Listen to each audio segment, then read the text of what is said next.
Welcome back to Suns Valley, everybody. The Phoenix Suns play in less than a week. We get a chance to get a little bit of revenge on Luka for pulling a Bane and breaking our backs like Batman, and the entire internet shitting all over us. I'm really hopeful and excited for the Suns this year. I was down on them all off season, but I think that Monty and Ayton have put this situation that they were having behind them.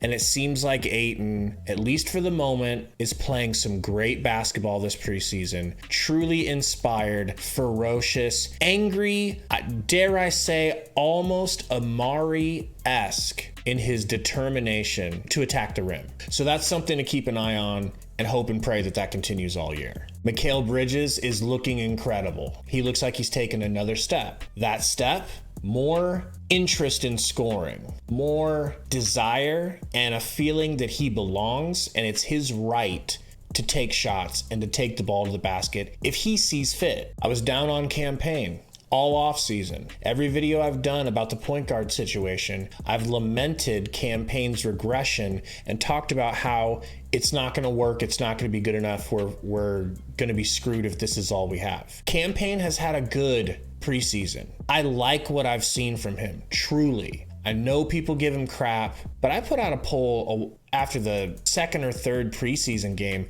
and I asked everybody, did you guys think he had that bad of a game? And surprisingly, people were on my side, I think, that saying that he didn't have that bad of a game. I think people are just overreacting about Campaign because we have so much PTSD of him smoking layups and just overall taking shots that we don't feel very comfortable with him taking. But as for right now, in the moment, I am cool 100% with Campaign being our number 2 point guard. And what's even better is if that falters, I feel like with Duane Washington Jr., now we have an actual third who I'm fine with stepping up and being the second. I actually feel after these last couple of preseason games against the Nuggets and the Kings that Duane Washington Jr. has proven himself to be progressing. He's not staying the exact same player that he was coming out of college and in his rookie season, which wasn't too shabby. He averaged basically 10 points a game his rookie season, and he shot almost 38% from three. The only thing that we've ever needed from him was to progress at running an offense, being more of a point guard who gets others involved. You saw him and Jock Landale have a really nice connection. That's going to come in handy off the bench because we have to have a combo off the bench. But it's decision time because Kemba Walker is actually available now. The previous video I did, I was confused. I thought that he had been released. That's because I'm a bozo. He is released now, officially. Detroit had to make some space. They let him go. He's officially available. He's 32 years old. Chris Paul is 37, going on 38. Feels like 42 going on 43. So if you have hesitations about Kemba's age, please remember that he's a full 5 years. He is half of a decade younger than your starter, who we rely on so very much. To this day, Kemba Walker averages 19.5. That's with his season with New York, with all the politics where they didn't want to have him play because Thibodeau. He averaged under 12 per game with the Knicks, and he still averages 19.5 for his career. Also, in Kemba's last season with the Knicks, he averaged 36.7 from three. So on the exact same pace as Duane Washington. So you have two really good three-point shooters at that point guard position. I give Duane the nod for his height and his youth. 10 years younger, a couple inches taller, maybe probably 3 inches taller, and he's proving to have his arrow going up. But the more I think about this, the more I look at these guys and where their game is today, I'm starting to get greedy. I honestly think we need to try to have both of them. Hear me out. I hate talking about it because I feel so repetitive, and I know you probably hate hearing me talk about it, but Chris Paul gon' get injured. You know I'm right. It's unfortunate, but it's the truth. So you have to prepare for it. I feel much more comfortable, like I said, with Campaign's game right now. But I would feel really comfortable if you have Duane Washington Jr. and Kemba backing him up, so that if Kemba and or campaign are not getting it done, you've got Duane right there to take care of it. But if Duane continues to have, 11 turnovers per game like he did versus the Kings, it would be nice to have a veteran, steady hand, a former Team USA point guard, a former perennial all-star point guard to run the offense. Kemba is not going to be a diva. He said, I just want to play. I don't care about coming off the bench. I don't need to be a starter. I just want to play in the NBA. So that to me sounds like he's willing to take a minimum contract, and we can have as many minimum contracts on the team as we want. And I think we've got room on our team for one guy.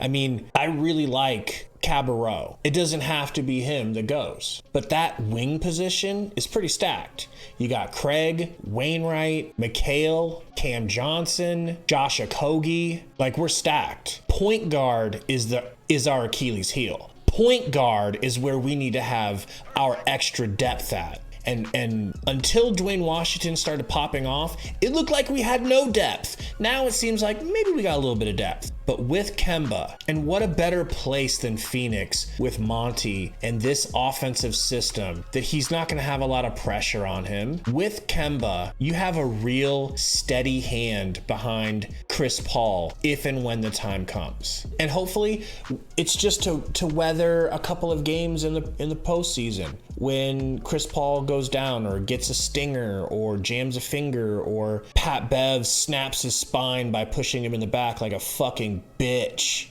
This is a kid's show. I'm sorry. I'll try to relax. Another feather in Duane Washington's cap that makes it harder to consider getting rid of him, of course, is everybody understands it now. The story is out. We got him specifically because the Indiana Pacers were attempting to steal Ayton away from us. They bought into the media hype that, oh, Ayton's gone. There ain't no way he's staying. And the Suns don't even want him. So they took the bait, stepped out on a limb, and cut Duane Washington Jr. All in the name of trying to steal our beautiful DeAndre Ayton away, just like they did our Sticks. And God bless him, he's thriving there. So that makes it a little bit more difficult to want to get rid of him, right? It's nice being on this side of a storyline, such as, remember when the Phoenix Suns gave up TJ Warren for cash considerations, and then he turned into Michael Jordan in the bubble. It's nice to be on the other side and seem like the team that got over in a situation, especially if we really did. If Duane Washington Jr. becomes a part of this franchise long term, we're going to talk about the move that we did to get him for a long time. But if Kemba Walker comes into this organization late, freshly released from the Pistons, thought to be washed up. Remember when Steve Nash was thought to be washed up? I'm just saying, try not to freak out. They thought he was washed up. Cuban wasn't going to give him any money. Comes back to the Suns, gets his legs back, and then gets cucked by Jason Richardson. Sorry, Steve. That decision would also be remembered. Remember when it seemed like we were dead in the water at the point guard position, but then James Jones was able to sneak Duane Washington Jr. and add Kemba Walker when everybody said that we were dead? Now, a lot has to happen for that to be the story, and I'm not saying it will, but it starts with James Jones and Monty Williams bringing Kemba Walker into the new practice facilities and getting a close look and an assessment on him, because this is a need that we have had for a while. You saw what happened when teams figured out how to stop Chris Paul. We had no other facilitators to help the offense flow because Devin Booker's hamstring was also gone, and he is rippable. You can steal the ball from Devin Booker. You can't steal it as easily from Kemba. For the love of God, we had Landry Shamet playing point guard in one of those games. Tell me what you think in the comments. Are you interested in Kemba Walker? Would you take him over Duane? Do you think there's any possibility of keeping both or having both on the roster, or is that too much to ask? Can't wait to see you guys at the live stream for the home opener versus the Mavs. Until I see you then, go Suns.